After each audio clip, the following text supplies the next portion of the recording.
Les travaux du 4e Forum des marchés émergents se tiennent depuis hier à Abidjan. L'attention est portée sur la vision de l'Afrique à l'horizon 2050. À la cérémonie d'ouverture hier, le chef de l'État a fait un exposé sur la stratégie pour l'émergence des pays africains. Et nous irons en France où le Premier ministre Daniel Kablan-Duncan préside au nom du chef de l'État un forum organisé par la diaspora ivoirienne. Au menu, le rôle des Ivoiriens de l'étranger dans la reconstruction socio-économique. Et l'étoile de l'athlétisme ivoirien, Muriel Aouré, est à la recherche de soutien pour ramener plus de médailles dans son pays, la Côte d'Ivoire. Notre reporter l'a rencontré. Muriel Aouré attend de l'aide de sponsors. Ajouté au sommaire de cette édition, la page culture, comme c'est le cas chaque samedi. Notre invitée est Valérie Oka, artiste graphiste, designer, peintre. Avec elle, nous allons parler de l'art. L'art comme moyen d'expression. Elle nous rejoindra et donc on va parler avec elle dans une trentaine de minutes.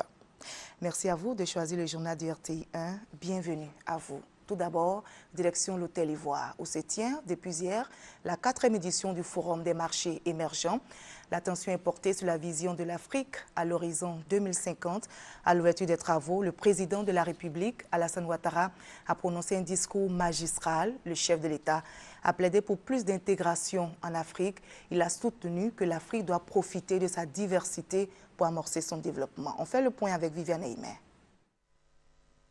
Ce 4e forum des marchés émergents qui a ouvert ses travaux ce vendredi après-midi au Palais des Congrès de l'Hôtel Ivoire en présence du président de la République Alassane Ouattara, accompagné de son épouse, compte plusieurs hautes personnalités africaines et européennes.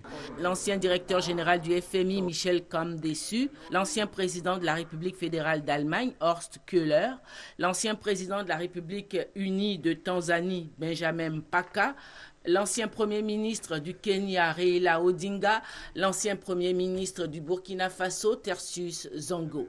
Aux côtés de ces décideurs politiques, des universitaires, des leaders d'opinion, des hommes d'affaires, laboratoires d'idées, les participants vont confronter et partager leurs expériences pendant 2 jours sur le thème de l'émergence de l'Afrique à l'horizon 2050. La première session consacrée aux conditions indispensables pour réaliser l'émergence du continent.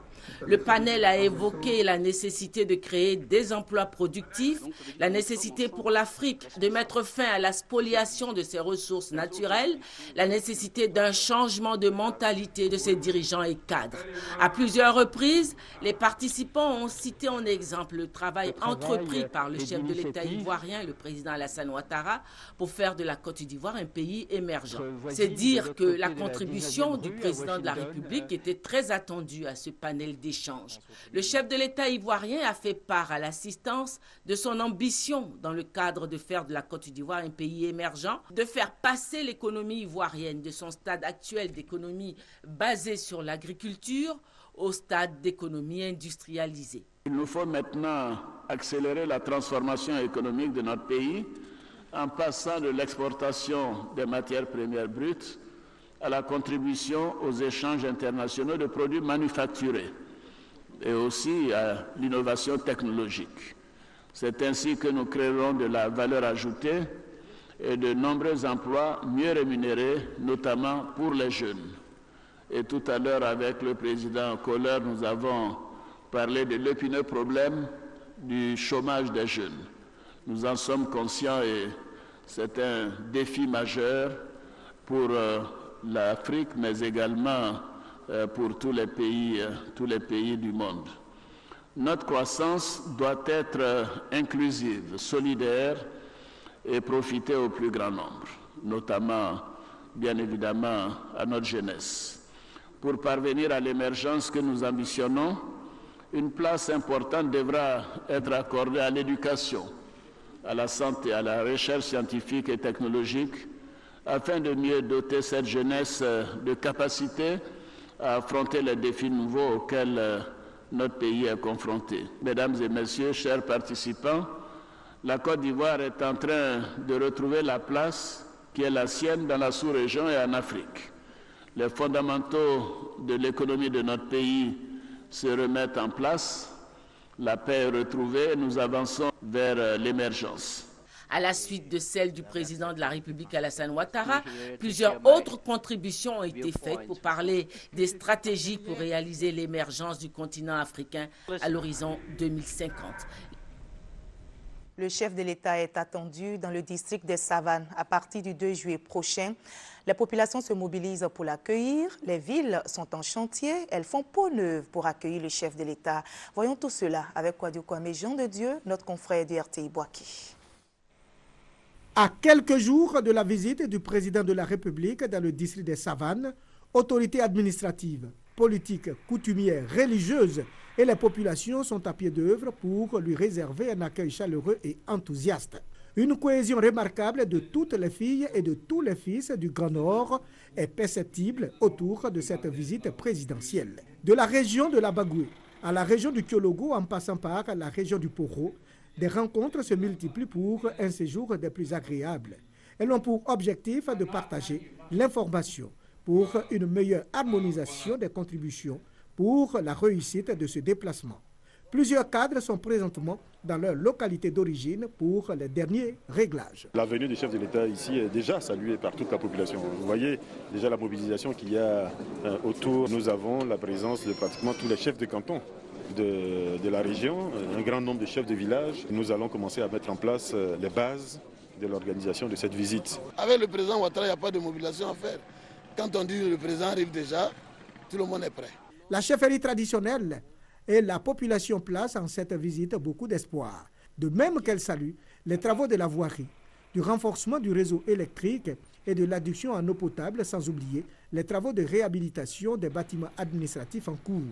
Mais elle compte également faire des doléances au président de la République. On est content, les routes, l'eau, le courant et là, l'autonourriture, la ménagère pleure beaucoup. On n'a pas d'argent pour scolariser nos enfants, puisque les facteurs de production sont chers pour faire l'agriculture, on n'a pas de barrages, on n'a pas de retenues d'eau, l'anacarde n'est pas payée, les mangues pourrissent, donc nous sommes rendus à zéro.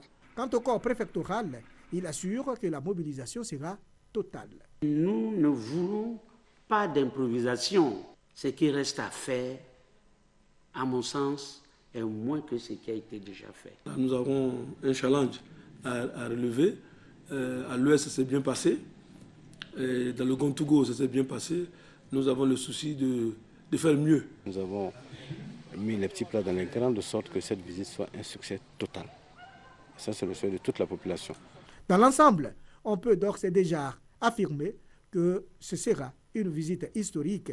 Les signes montrent que l'arrivée du président de la République est assez attendue par les populations impatientes.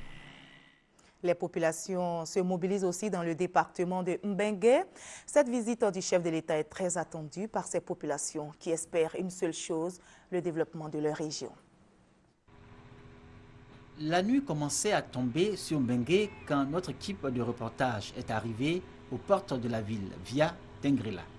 Après ce petit tour dans la ville, direction la préfecture où le premier responsable administratif du département travaillait encore sur le dossier accueil du chef de l'État en visite dans le district des Savanes. Plus que quelques jours, et Mbengue veut relever le défi de la mobilisation. Nous avons entamé déjà avec le comité d'organisation sur place les différentes réunions et l'écho qui nous revient est bon parce que c'est une mobilisation à toute preuve sans faille. Réussir au moins l'accueil avec 10 000 personnes en Mbengue. C'est ce qui est fixé comme objectif. Avec insistance, le préfet de Mbengue rappelle que les cadres du département, sous la houlette du médiateur de la République, Ngolo Coulibaly, fils de Mbengue, se sont investis dans les préparatifs pour l'honneur de ce département et sur tout moment d'exprimer toutes leurs préoccupations, toutes leurs attentes. Le problème de Mbengue, c'est la route. Korogo Mbengue, le goudron. Le goudron, l'eau, puis les produits agricoles qui sont achetés à bas prix. Par exemple, l'anacarde qui a eu un prix fixé à 200 francs, aujourd'hui s'achète à 75 francs et même 50 francs en Mbengue. On n'a pas l'eau, on n'a pas courant, on souffre. Aussi nombreux que soient les défis qui se posent à Mbengue en termes de développement et de progrès des populations, ce département peut se targuer de la présence sur son sol d'une compagnie minière qui exploite ses riches mines d'or.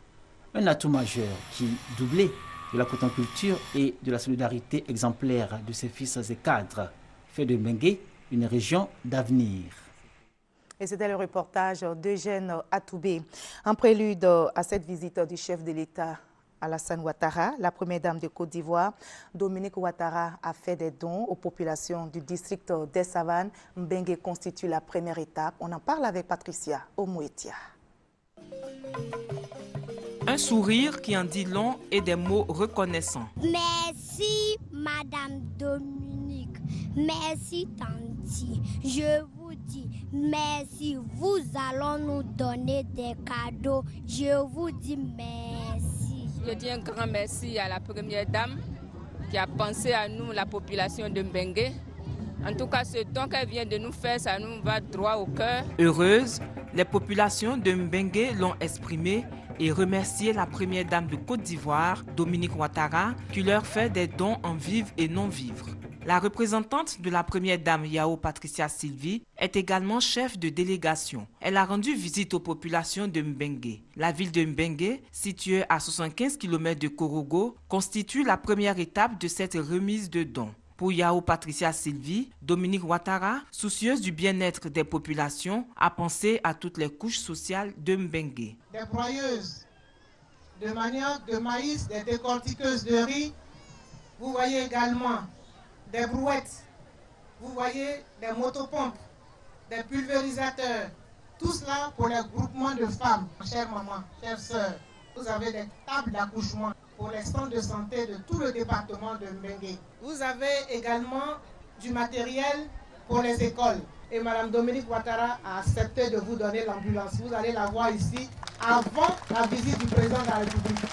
La remise symbolique des dons aux responsables des femmes de la ville a mis fin à la cérémonie. Prochaine étape, Bondiali, Sinemantiali et Dikodougou dans le district des Savanes. On passe à cette plateforme d'échange entre la commission de la CEDEAO et la presse ivoirienne qui vient d'être créée. Sa raison d'être, donner toutes les informations sur les activités de la CEDEAO. Le premier rendez-vous entre les nouveaux partenaires a eu lieu il y a 2 jours. Le témoignage de Léon Pro.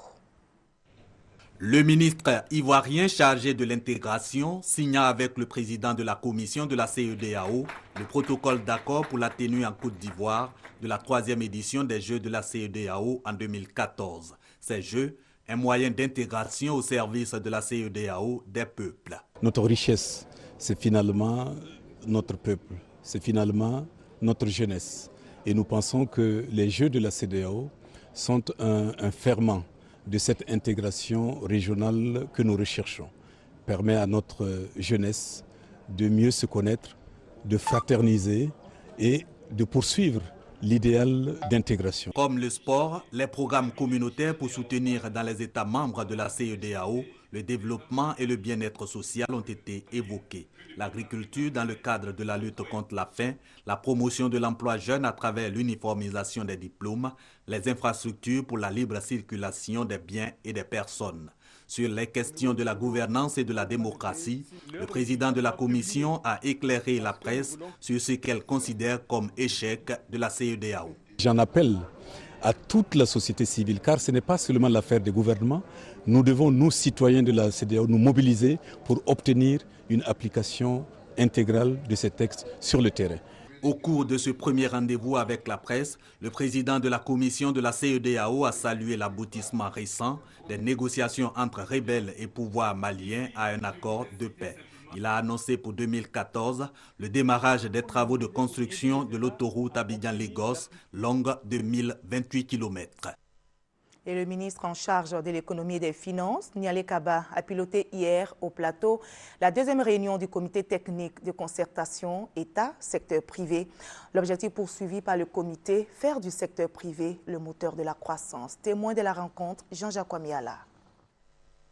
Avec des dépenses d'investissement d'environ 1028 milliards de francs CFA dans le budget 2013, l'État de Côte d'Ivoire veut faire du secteur privé le moteur de la croissance. Pour y parvenir, le chef de l'État, Alassane Ouattara, a pris un décret pour réactiver le comité de concertation État-secteur privé. Objectif, instaurer la confiance entre les deux parties. Cette 2e réunion du comité technique de concertation piloté par la ministre en charge de l'économie et des finances, Kaba Nialé, s'inscrit dans cette logique. La vision de développement du gouvernement est basée sur un secteur privé dynamique, moteur de la croissance économique, et pour lequel il est attendu une contribution importante en termes d'investissement et de création d'emplois. Le secteur privé est le créateur de richesses dans une nation. Donc le rôle que nous jouons est un rôle central. Et sans le secteur privé, je dois dire tout simplement qu'il ne se passera rien. C'est pour ça qu'il est important qu'en concertation avec le gouvernement, nous levions tous les obstacles qui pourraient nous empêcher de jouer pleinement notre rôle de développement économique. Ce partenariat État-secteur privé va permettre à la Côte d'Ivoire, qui ambitionne d'être un pays émergent à l'horizon 2020, d'atteindre un taux de croissance de 9% en 2013 et 10% en 2014 et 2015. Je vous l'annonçais en début de journal, le Premier ministre Daniel Kablan-Duncan est depuis hier en France. Il a procédé aujourd'hui au nom du chef de l'État à l'ouverture du forum organisé par la diaspora ivoirienne en France. À l'ordre du jour de ce forum, l'émergence de la Côte d'Ivoire à l'horizon 2020 et le rôle des Ivoiriens de l'étranger dans la reconstruction socio-économique. Envoyé spécial en France, David Goïdan-Mobio. Cette édition 2013 du Forum Diaspora for Growth, initié par le CPC, est le tout premier rendez-vous annuel qui offre aux Ivoiriens vivant à l'étranger qui souhaitent investir dans leur pays et élargir leur réseau professionnel l'opportunité d'identifier des partenaires potentiels et participer au développement économique de la Côte d'Ivoire. Le Forum Diaspora for Growth ambitionne de devenir une manifestation de dimension internationale. Et sa première édition qui se tient ce jour à Paris enregistre la participation de plus de 300 Ivoiriens résidant en dehors de la Côte d'Ivoire. Tous et toutes ont une seule volonté, revenir servir leur pays. Mobiliser les Ivoiriens à investir dans leur pays d'origine est l'un des enjeux majeurs du gouvernement, dira le ministre chargé des Ivoiriens de l'extérieur. Pour le président de la République, chaque Ivoirien immigré est un Ivoirien à part entière et un acteur de premier plan, mieux un ambassadeur. À ce titre, nos compatriotes seront de plus en plus appelés à jouer un rôle particulièrement crucial à l'heure où l'ensemble des forces vives de la nation, sans exclusive, sont conviées à relever le défi de la reconstruction économique et de la réconciliation nationale. Au cours de la cérémonie d'ouverture, le Premier ministre Daniel Kablan-Duncan a donné le message du chef de l'État. L'apport de la diaspora ne doit pas seulement se mesurer à l'aune de sa contribution financière et technique, mais plus largement à sa capacité à dresser des ponts entre les pays d'origine et les pays de résidence pour faciliter à la fois les échanges économiques et les transferts sociaux. En outre, la diaspora est susceptible d'agir en tant qu'acteur du changement, y compris sur les aspects sociaux et politiques. À la fin de ce premier forum, un livre blanc sera écrit et remis au gouvernement pour officialiser la contribution de la diaspora ivoirienne dans la reconstruction de la Côte d'Ivoire.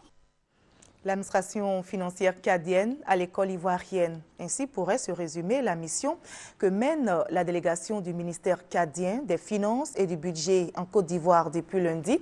Hier, après 4 jours à pratiquer le mot de gestion des différentes directions, trésor et comptabilité publique, impôts, douane, la délégation a déclaré avoir frappé à la bonne porte en s'orientant vers la Côte d'Ivoire. Le reportage d'Adam Koné.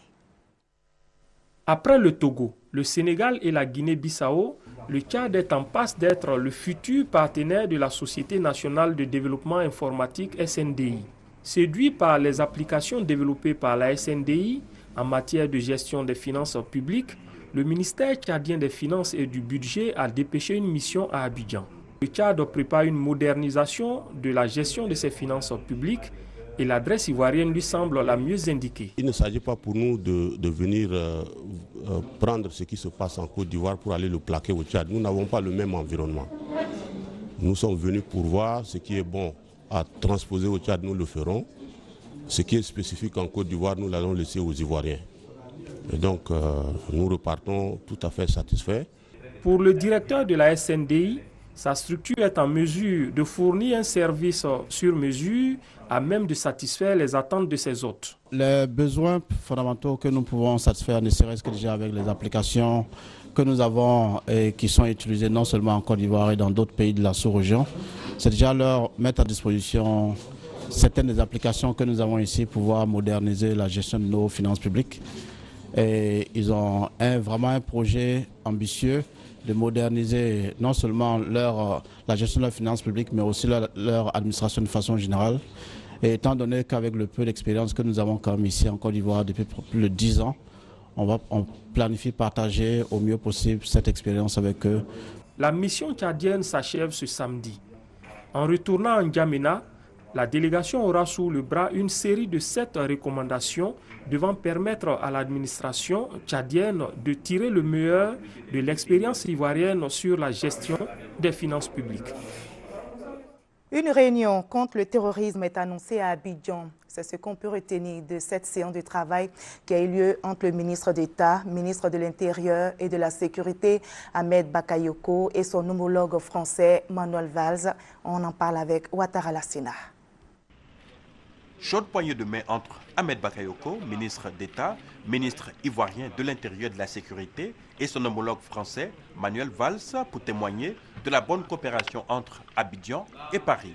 Les deux pays veulent aller plus loin dans la lutte contre le terrorisme en Afrique de l'Ouest. Mais nous avons eu d'abord un entretien qui suit déjà des rencontres que nous avons eues, la rencontre que j'ai eue aussi avec le président de la République, son Excellence M. Ouattara, pour confirmer l'excellence de nos relations, notamment en matière de coopération policière, en matière de formation, de renseignement. Et donc nous allons poursuivre ce travail. Le directeur de la coopération internationale était il y a encore quelques jours à Abidjan. Des rendez-vous sont prévus, notamment avec d'autres ministres de l'Intérieur de la sous-région. Et ça serait l'occasion pour moi de venir rapidement en Côte d'Ivoire, fin septembre, si c'est possible, pour accentuer notre coopération. En marge de cette rencontre, Ahmed Bakayoko, qui a visité le salon du Bourget, a indiqué les opportunités pour la Côte d'Ivoire de participer à ce salon de l'aéronautique et de l'espace. Nous avons fait un tour au salon du Bourget. Nous sommes en train de rechercher des équipements dans le domaine de la protection civile, parce que vous savez qu'on a bien souvent des accidents à Abidjan sur l'autoroute, à des endroits où on n'arrive pas à sauver la vie de nos compatriotes parce qu'on n'a pas de moyens rapides. Donc, comme vous le savez, le président a donné son accord pour l'acquisition d'un certain nombre de matériel. Opération réussie pour le Bureau national de la police internationale. Interpol a fait une importante saisie d'ivoire. Le bureau a également trouvé des parties d'animaux, saisie effectuée à Port-Boué, Koumassi et Makori. Le témoignage de Mamadou Kwasi. Belle opération pour la police nationale de Côte d'Ivoire. Le Bureau national de l'Organisation internationale de la police criminelle, Interpol, a saisi une importante quantité d'ivoire et d'autres produits d'espèces animales protégées. Une opération menée à l'aéroport Félix Houphouët-Boigny dans les communes de Koumassi et de Marcory. C'est une opération qui se déroule simultanément dans 10 pays. Dans 10 pays d'Afrique de l'Ouest et du Centre. Et aujourd'hui, après avoir longtemps mené le ciblage et le profilage sur le terrain pour repérer les vendeurs et tous ceux qui s'adonnent à ce trafic illicite de façon sauvage, nous sommes passés à l'action en 2 heures. Vous voyez le fruit du travail. La valeur de ces objets provenant pour la plupart de l'Afrique centrale est estimée à des centaines de millions de francs CFA. La commercialisation de l'ivoire et d'autres produits dérivés des espèces animales protégées est interdite en Côte d'Ivoire, selon la loi portant sur la détention de l'ivoire du 7 mars 1997. Après 1997, les gens n'ont plus droit à l'ivoire et même s'ils avaient, ils devaient le signaler à l'administration. Étant bien entendu que dès que vous signalez à l'administration, l'ivoire appartient d'office à l'administration. Et il ne doit pas faire l'objet d'une commercialisation. Malheureusement, c'est dans le commerce que nous avons trouvé ces objets. Les ivoires, les têtes de buffle et autres produits retrouvés font objet de recherche dans plusieurs pays membres d'Interpol. Ils seront dans les jours à venir restitués à leurs propriétaires respectifs. Quant aux personnes interpellées, elles seront soumises à la rigueur de la loi ivoirienne. Et on en vient à cette nouvelle dans le domaine de la santé. La privatisation de la pharmacie de la santé publique est effective depuis hier. La PSP réformée a été présentée aux différents acteurs et partenaires de la santé en Côte d'Ivoire. Beket Aliko, Adama Kone. La pharmacie de la santé publique PSP est désormais une structure privée. Elle devient nouvelle pharmacie de la santé publique de Côte d'Ivoire. Félix Bledi est le nouveau président du conseil d'administration. À l'origine de la réforme, le manque criant de mobilisation des ressources, les difficultés structurelles et la gestion de la disponibilité des médicaments à tous les niveaux de la pyramide sanitaire. En réalité, cette réforme vient corriger ces insuffisances. Les médicaments seront disponibles. Et si les médicaments sont disponibles à la PSP et partant dans les structures de santé, le budget qu'ils allouent aux médicaments va diminuer. Si une famille dépensait 5 000 francs pour les médicaments par mois, évidemment, c'est bien au-delà de ça. Ce budget-là, il va être revu considérablement à la baisse. La nouvelle PSP Côte d'Ivoire, dans sa nouvelle configuration juridique et organisationnelle, sera donc dotée de moyens appropriés pour être éligible au financement direct dans le cadre des divers mécanismes actuels d'appui au programme de santé. La nouvelle pharmacie de santé publique de Côte d'Ivoire va permettre de générer plus de revenus. Pour cela, des agences seront créées à l'intérieur du pays pour rapprocher la structure des populations. Coût de la gestion décentralisée, environ 1,5 milliard de francs CFA, financé en partie par le plan d'urgence américain pour la lutte contre le sida, PEPFAR. Hier, la Côte d'Ivoire a célébré la Journée mondiale des réfugiés, commémorée chaque 20 juin. Le Haut Commissariat pour les réfugiés a lancé un appel à la solidarité envers les personnes vivant en exil. Le reportage de Serge Gongomé est commenté par Honoré Naingori. Une seule famille déchirée par la guerre, c'est déjà trop, est le slogan choisi cette année par le Haut Commissariat aux réfugiés HCR pour interpeller une fois de plus les décideurs et les donateurs sur la situation des réfugiés dans le monde. Une situation qui s'est aggravée en Côte d'Ivoire avec la crise répétée de ces dernières années, selon Anne Encontre, première responsable du HCR en Côte d'Ivoire. D'où l'importance de cette cérémonie, en plus de celle qui a eu lieu à Guiglo. 1989, ils ont accepté et donné le main aux réfugiés qui retrouvent asile en Côte d'Ivoire.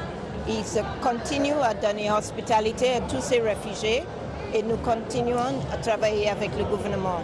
L'appel du HCR est entendu par l'État. À tous les réfugiés ici présents, je voudrais au nom du ministre d'État exprimer la solidarité du gouvernement ivoirien et vous dire que, fidèle à sa tradition d'hospitalité, la Côte d'Ivoire saura toujours se montrer accueillante à l'égard de toutes les personnes vulnérables qui trouveront refuge sur son territoire.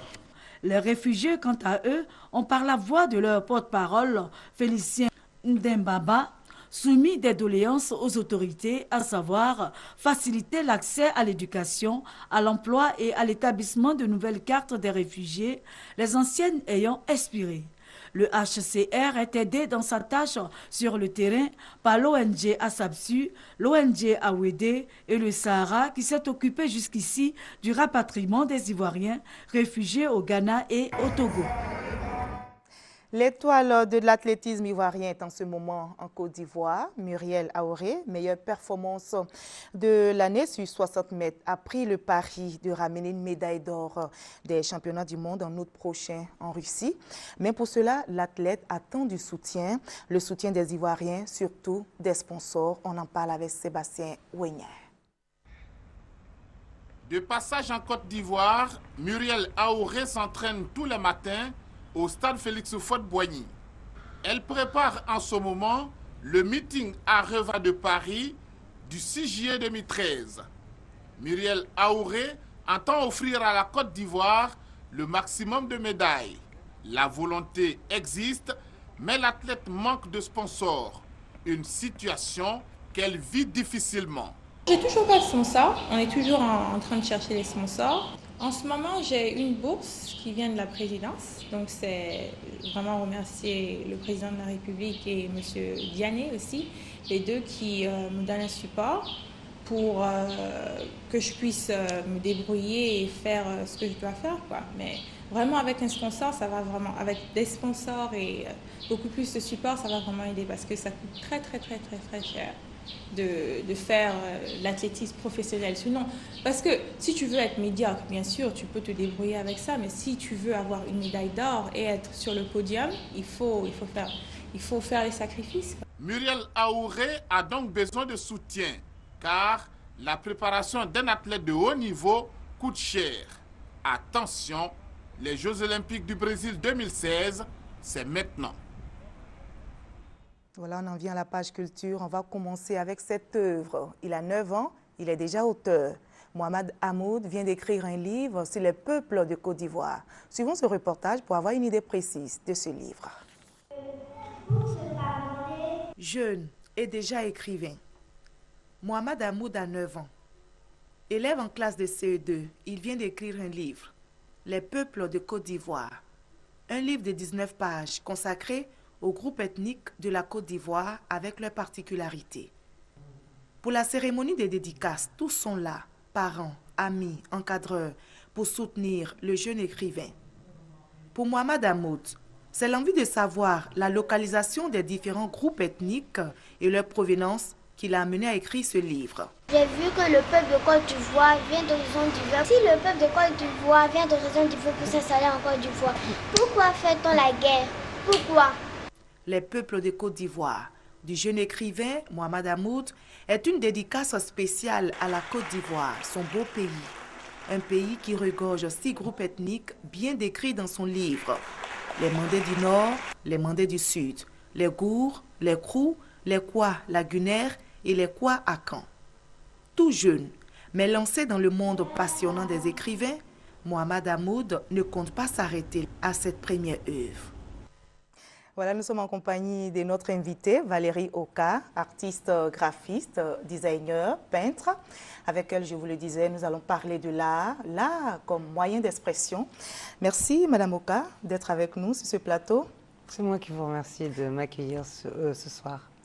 Voilà, avant de parler de l'art comme expression, un petit commentaire sur cette œuvre que vous venez de voir de Mohamed Hamoud, un jeune auteur de 9 ans. Je trouve ça magnifique. Je crois que c'est un bel exemple pour d'autres enfants de son âge qui, je pense, écrivent sur des morceaux de papier.